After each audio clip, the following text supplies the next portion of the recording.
ലേവ്യരുടെ പുസ്തകത്തിൽ നിന്നുള്ള വായന. അധ്യായം 4. പാപപരിഹാര ബലി.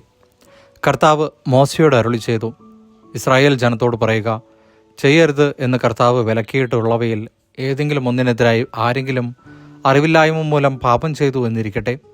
ഇങ്ങനെ പാപം ചെയ്ത് ജനങ്ങളുടെ മേൽ കുറ്റം വരുത്തി വയ്ക്കുന്നത് അഭിഷിക്തനായ പുരോഹിതനാണെങ്കിൽ അവൻ ഊനമറ്റ ഒരു കാളക്കുട്ടിയെ കർത്താവിന് പാപപരിഹാര ബലിയായി സമർപ്പിക്കണം. അതിനെ സമാഗമ കൂടാരത്തിൻ്റെ വാതിൽക്കൽ അവിടുത്തെ സന്നിധിയിൽ കൊണ്ടുവന്ന് അതിൻ്റെ തലയിൽ കൈവച്ചതിനു ശേഷം അതിനെ കൊല്ലണം. അഭിഷിക്ത പുരോഹിതൻ കാളക്കുട്ടിയുടെ കുറേ രക്തമെടുത്ത് സമാഗമ കൂടാരത്തിലേക്ക് കൊണ്ടുവരണം. അവൻ തൻ്റെ വിരൽ രക്തത്തിൽ മുക്കി അതിലൊരു ഭാഗം കർത്താവിൻ്റെ സന്നിധിയിൽ ശ്രീകോവിലിൻ്റെ തിരശ്ശീലയുടെ മുമ്പിൽ 7 പ്രാവശ്യം തളിക്കണം. പിന്നീട് രക്തത്തിൽ കുറച്ചെടുത്ത് സമാഗമ കൂടാരത്തിൽ കർത്താവിൻ്റെ സന്നിധിയിൽ ധൂപപീഠത്തിൻ്റെ കൊമ്പുകളിൽ പുരട്ടണം. ശേഷിച്ച രക്തം സമാഗമ കൂടാരത്തിൻ്റെ വാതിൽക്കലുള്ള ദഹന ബലിപീഠത്തിൻ്റെ ചുവട്ടിലൊഴിക്കണം.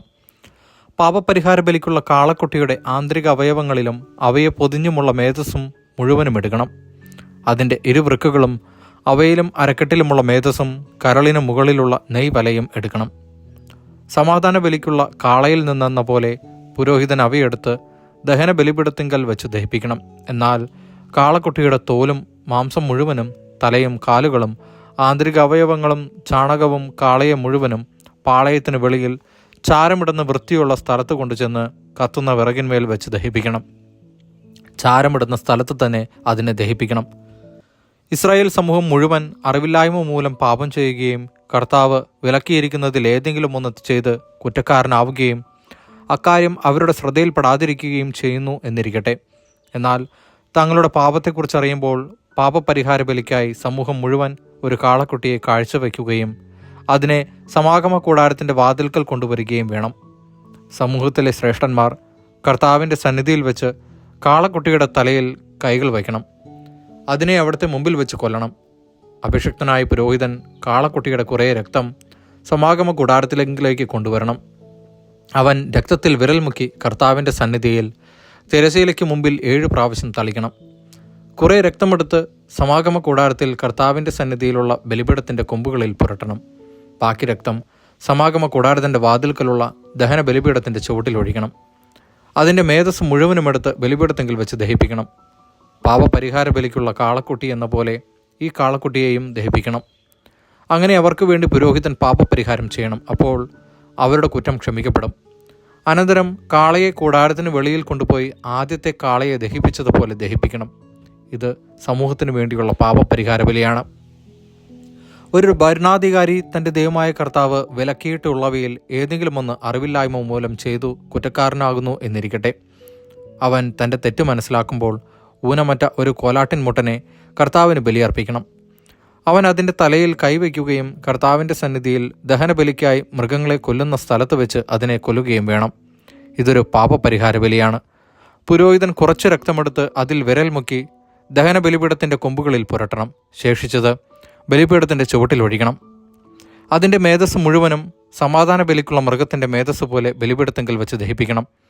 അങ്ങനെ പുരോഹിതൻ അവൻ്റെ പാപപരിഹാരത്തിന് പരിഹാരം ചെയ്യണം. അപ്പോൾ കുറ്റം ക്ഷമിക്കപ്പെടും.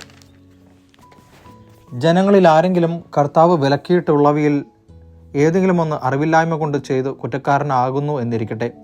അവൻ തൻ്റെ തെറ്റ് മനസ്സിലാകുമ്പോൾ ഊനമറ്റ ഒരു പെൺ കോലാടിനെ പാപപരിഹാരത്തിനായി സമർപ്പിക്കണം. അവൻ ബലിമൃഗത്തിൻ്റെ തലയിൽ കൈവയ്ക്കുകയും ദഹനബലിക്കുള്ള സ്ഥലത്ത് വെച്ച് അതിനെ കൊല്ലുകയും വേണം. പുരോഹിതൻ കുറച്ച് രക്തമെടുത്ത് അതിൽ വിരൽ മുക്കി ദഹനബലി പീഠത്തിൻ്റെ കൊമ്പുകളിൽ പുരട്ടുകയും ശേഷിച്ചത് ബലിപീഠത്തിൻ്റെ ചുവട്ടിൽ ഒഴിക്കുകയും വേണം. സമാധാന ബലിക്കുള്ള മൃഗത്തിൽ നിന്ന് മേധസ് മാറ്റിയെടുക്കുന്നത് പോലെ അതിൻ്റെ മേധസ് മുഴുവൻ എടുത്ത് പുരോഹിതൻ കർത്താവിന് പ്രീതികരമായ സൗരഭ്യത്തിനായി ബലിപീഠത്തിങ്കൽ വെച്ച് ദഹിപ്പിക്കണം. അങ്ങനെ പുരോഹിതൻ അവനു വേണ്ടി പരിഹാരം ചെയ്യണം. അപ്പോൾ തെറ്റ് ക്ഷമിക്കപ്പെടും.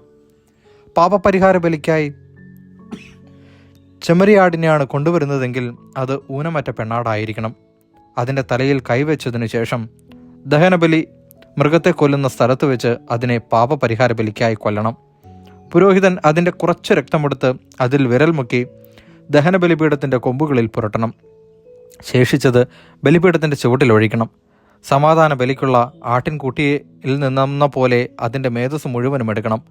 പുരോഹിതൻ അത് കർത്താവിന് ദഹനബലിയായി ബലിപീഠത്തെങ്കിൽ വെച്ച് ദഹിപ്പിക്കണം. അങ്ങനെ പുരോഹിതൻ അവൻ്റെ പാപങ്ങൾക്ക് പരിഹാരം ചെയ്യണം. അപ്പോൾ കുറ്റം ക്ഷമിക്കപ്പെടും. ദൈവവചനമാണ് നാം കേട്ടത്.